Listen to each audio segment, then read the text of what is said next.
டிஎன்பிஎஸ்சியில் கேட்ட previous year question பார்க்குறோம். இப்போ என்ன கொடுத்துருக்காங்கன்னா, ஒரு சரிவகத்தின் உயரம் மற்றும் பரப்பு முறையே 12 சென்டிமீட்டர் மற்றும் 102 சென்டிமீட்டர் ஸ்கொயர்டு. அந்த சரிவகத்தின் ஒரு இணை பக்கத்தின் நீளம் 8 சென்டிமீட்டர் எனில் மற்றொரு இணை பக்கத்தின் நீளம் என்னன்னு கேட்டிருக்காங்க. மென்சுரேஷன் 2D டாப்பிக்கில் தான் நமக்கு கொஸ்டின் வந்திருக்கு.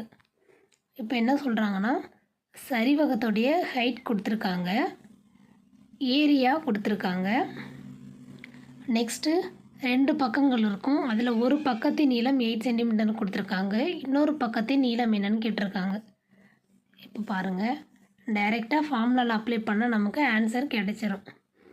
சரிவகத்தின் பரப்பளவுக்கான ஃபார்முலா 1/2 × h a + b. இதான் ஃபார்முலா. நமக்கு height 12 centimetre, area 102 centimetre square, ஒரு பக்கம் 8 சென்டிமீட்டர், இன்னொரு பக்கம் கேட்டிருக்காங்க. இப்போ ஃபார்முலாவில் அப்ளை பண்ணலாம். ஏரியாக்கான வேல்யூ 102, ஃபார்முலாவில் 1/2 எழுதியிருக்கேன். ஹைட் வந்து 12 சென்டிமீட்டர் கொடுத்துருக்காங்க. 2 பக்கத்தில் ஒரு பக்கம் 8 ப்ளஸ் இன்னொரு பக்கம் தெரியாது. ஸோ அதுதான் கண்டுபிடிக்க போகிறோம். ஸோ பின்னு அப்படியே வச்சுருக்கோம் நம்ம. இப்போ கேன்சல் பண்ணலாம். இந்த 2க்கும் இந்த 12க்கும் கேன்சல் பண்ணால் நமக்கு 6ன்னு கிடைக்கும்.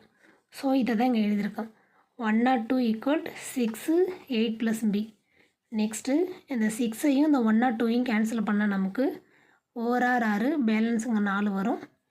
7 42ன்னு வரும். So 17 = 8 + b. இப்போது இந்த +8 ரைட் சைட்லேருந்து லெஃப்ட் சைடு போனால் நமக்கு மைனஸ்னு மாறும். அப்போது 17 - 8 = நமக்கு 9ன்னு கிடைக்கும். அப்போ சரிவகத்தின் இன்னொரு பக்கம் என்ன அப்படின்னா 9 சென்டிமீட்டர். ஆப்ஷன் பி தான் நமக்கு ரைட் ஆன்சர்.